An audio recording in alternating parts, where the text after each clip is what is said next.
Mas com o comentador da RTP, Miguel Szymanski. Boa tarde, Miguel.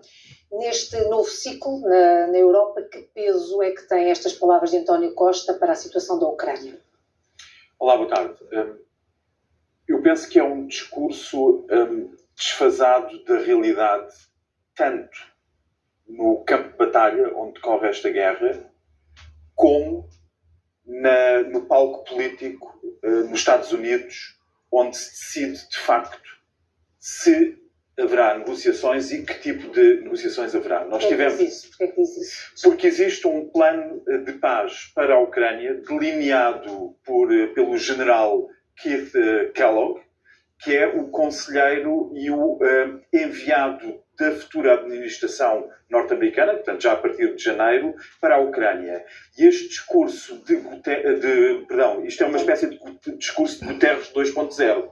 É um discurso sobre o direito internacional, a necessidade de defender o direito internacional, de exigir uma paz. Este discurso de António Costa é um discurso Guterres 2.0, só que num cenário europeu, no Conselho Europeu. E não bate certo com aquilo que há no terreno e que está na gaveta e que vai sair da gaveta já em janeiro.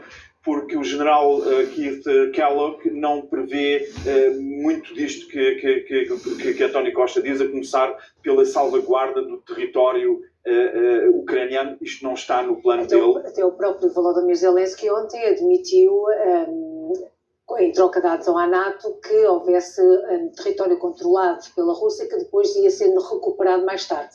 Exato, o discurso de Zelensky reflete melhor a situação no campo de batalha e de guerras do que o próprio discurso de António Costa, que é um discurso de boas intenções, é um bocado como aquele discurso, é um discurso que ele, de certa forma, tem de fazer, mas que não lhe vai facilitar a sua principal função futura, como Presidente do Conselho Europeu, que é conciliar as posições dos vários países que fazem parte da União Europeia. O facto de ter ao seu lado... Vai haver uma continuidade e uma ambiguidade. Vai continuar esta ambiguidade e estas dificuldades da União Europeia. Não estamos aqui perante algo que possa se traduzir na prática de medidas ou de melhorar a situação da Ucrânia. Eu estou aqui na questão do alargamento à União Europeia, da adesão à NATO, portanto, é uma continuidade daquilo que existia. No discurso estamos a assistir a uma continuidade.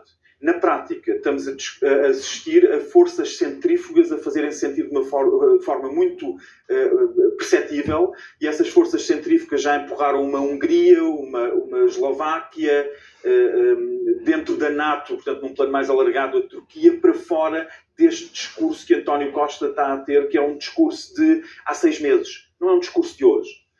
E manter o discurso de há 6 meses poderá fazer algum sentido para conseguir negociar a partir de uma posição, mas que é uma posição já de certa forma fictícia. O Kremlin sabe que é uma posição fictícia já, os Estados Unidos sabem que o é porque têm uma outra posição. Portanto, nós caminhamos para isto por uma razão, porque não se faz guerras, esta guerra não pode ser feita sem soldados, e nós basta andarmos por Portugal, por Lisboa, aconteceu nos últimos dias, e estou permanentemente a passar por carros de ucranianos com jovens lá dentro, e outros tantos russos há que vêm também, que estão a fugir à guerra, mas sobretudo os ucranianos estão a fazer falta, e é isto que está a pressionar sobretudo a Ucrânia a ceder, é a falta de recursos humanos / carne para canhão. Está a faltar e força a Ucrânia a entrar em negociações, é isso que diz o general Kellogg, é isso que diz Trump, força a Ucrânia a entrar em negociações numa posição muito mais frágil do que era há ano e meio ou há 2 anos.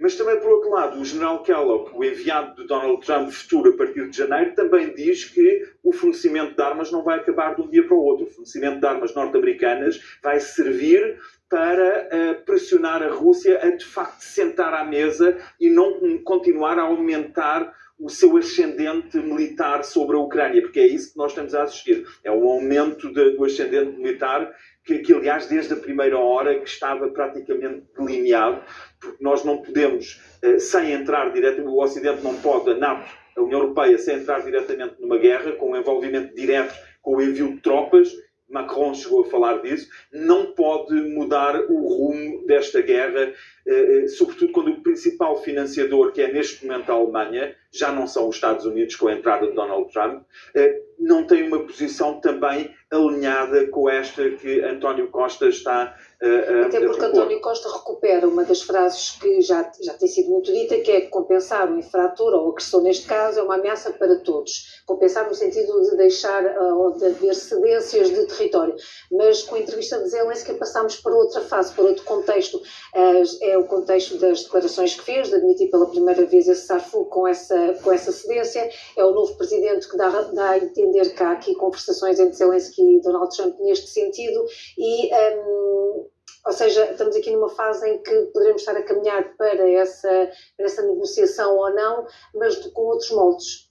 Há um mundo desejável e há um mundo real. O discurso de António Costa está totalmente no universo do mundo desejável, aquilo que seria desejável. Ele próprio diz que não quer uma paz de cemitério, não quer beneficiar o agressor, quer uma paz justa. Isto é o mundo desejável. O mundo, isso seria, de facto, é realmente um discurso político louvável, mas peca por não ter em conta o mundo real, onde a situação já se alterou totalmente. Por uma questão estratégica, fará sentido agarrar-se a este balão que é o mundo desejável, até que se tenham que sentar de facto à mesa. Poderá fazer sentido. Eu acho que ilude as pessoas e dá uma ideia errada daquilo, a começar logo pela própria função de António Costa neste Conselho da Europa, que vale a pena só olhar um instante. Nós temos, para quem olha de fora, nós temos o Conselho da Europa, temos o Conselho Europeu, ao qual preside António Costa, agora, temos o Conselho Europeu, temos o Conselho da União Europeia, que é aquele rotativo à frente do qual está Vítor Orbán, que vai representar a Europa, e depois a Europa zanga-se com Vítor Orbán, porque ele está como presidente rotativo do Conselho da União Europeia, está a representar a Europa, mas não representa. E depois temos ainda o Conselho da Europa, propriamente dito, que vai muito para além dos países europeus. E esta complexidade faz com que a Europa se ponha ela própria fora das negociações. Porque acontece aquilo que Kissinger perguntava, qual é que é o número de telefone da Europa. Nós assistimos ao antecessor de António Costa, Charles Michel, ir com Ursula von der Leyen visitar Erdogan na Turquia, e senta-se na única cadeira disponível ao lado de Erdogan e deixa Ursula von der Leyen de lado, que se tem que sentar num sofá à parte, como se fosse ele, Charles Michel, que agora é o antecessor de António Costa, a representar a União Europeia. Porque, quer dizer, mesmo dentro da União Europeia há esta indefinição e há estes protagonistas. Nesse sentido, António Costa é uma boa escolha, porque é uma pessoa... As capacidades políticas que já demonstrou como Primeiro-Ministro em Portugal, poderá alterar alguma coisa nesse xadrez, nesse jogo político, nesse enquadramento político europeu ou não? Eu acho que sim, que melhorará, mas duvido que melhore o suficiente pela figura...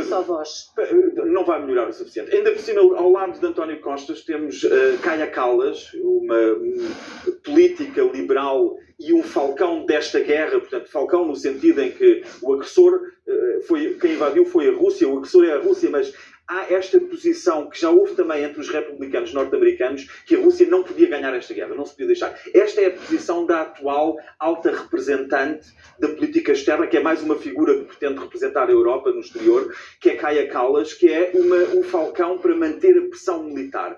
Posição essa que os republicanos já ultrapassaram. Há aqui uma ambiguidade. Entre as duas pessoas que foram hoje a Kiev, há aqui uma ambiguidade já. Sim, mas António Costa tentou diplomaticamente, através de uma terraplanagem retórica, fazer desaparecer essas diferenças maiores.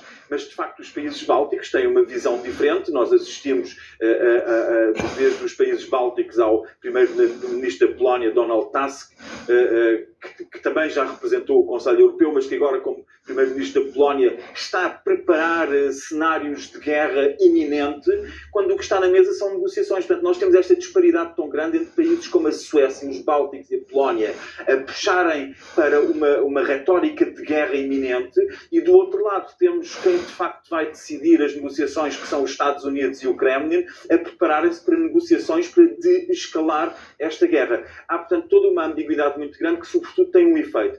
Põe a Europa, a União Europeia, de fora de uma posição de força nestas negociações, até porque a União Europeia, esse é um dos receios, insere-se, os países da União Europeia estão todos na NATO. Um modelo possível para a Ucrânia seria tipo, como esta retórica de António Costa de fazer a Ucrânia entrar na União Europeia tão depressa quanto possível, é quase uma moeda de troca para não entrar na NATO. Mas está mais próximo do que ou está longe das duas? Está mais próximo da União Europeia, claramente, até porque a União Europeia é um clube que não intimida minimamente o Kremlin. Nem sente ameaçada a arquitetura de segurança. Nós temos a Áustria, que faz parte da União Europeia e é um país neutro. Tivemos lá a Suécia e a Finlândia também. também. Estou por Kaja Kallas dizia que a garantia de segurança mais forte é a adesão à NATO. Portanto, há sempre aqui estas duas questões, esta balança, digamos assim. E é essa que não vai acontecer, ou se acontecer será numa NATO sem a presença, sem a garantia última dos Estados Unidos, porque Donald Trump não quer. O Donald Trump quer é negociar, como diz Angela Merkel no seu livro Liberdade, agora publicado. Os Estados Unidos, desde o início, desde a administração Biden até a administração Trump agora e a anterior administração Trump, Angela Merkel diz nas suas memórias que os Estados Unidos têm em vista, sobretudo, o seu interesse em alguns setores. E o setor-chave, diz Angela Merkel, é o gás que os Estados Unidos querem vender na Europa. Isso é uma moeda de troca que Donald Trump tem. Os Estados Unidos já conquistaram o mercado energético na Europa, do gás, que antes pertencia à Rússia, conquistaram e desse não quererão abrir mão. Esse é um ponto muito importante para o negociador Donald Trump. Agora, se os territórios a leste da Ucrânia fazem parte ou não para a estratégia negocial de Donald Trump, isso não é relevante, tanto que o seu principal enviado já abdica desses territórios à partida, deixando em aberto como é que se formula isso formalmente. Não há uma existência formal desses territórios, haverá uma transação,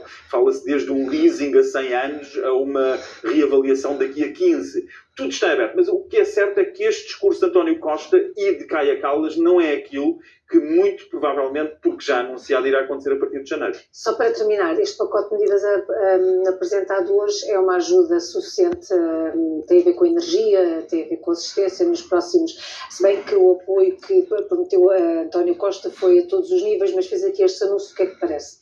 Estas são medidas também ilusórias, não na parte do apoio ao orçamento da Ucrânia, que é necessário para não entrar em colapso a própria administração técnica da Ucrânia enquanto país, mas a parte da recuperação do setor das infraestruturas energéticas é ilusória, porque elas estão a ser destruídas neste momento. Neste momento estão a ser destruídas. Não se pode reconstruir algo que está em campo de batalha neste momento a ser destruído. Está tudo igual, até se intensificam os ataques. Intensificam, se foram intensificados, é uma arma de pressão que ambos os países estão a fazer valer e com uma vantagem tática, estratégica e negocial que aumenta do lado do Kremlin e contra o qual vem estes discursos de boas intenções. Mas nós vamos ver, aliás, isto vai ter um custo económico tão grande para a Europa. Já está a ter. A principal indústria europeia dos automóveis, por exemplo, está em recessão profunda, com quebras na bolsa de 40% do grupo Volkswagen, a fechar fábricas na Bélgica, na Alemanha, e não sabemos o que fica por aí. E temos essa fatura energética que é uma consequência direta das sanções que foram aplicadas à Rússia, que não teria sido necessário aplicar. Não é necessário que dois lados beligerantes entrem em sanções no setor energético. Na maioria de parte das guerras isso não tem acontecido. Não era necessário, mas beneficiou em muito aquela exigência que vinha já da administração anterior de Trump, que não queria gás russo na Europa. É isso que estamos a assistir. Obrigada, Miguel Szymanski, pelo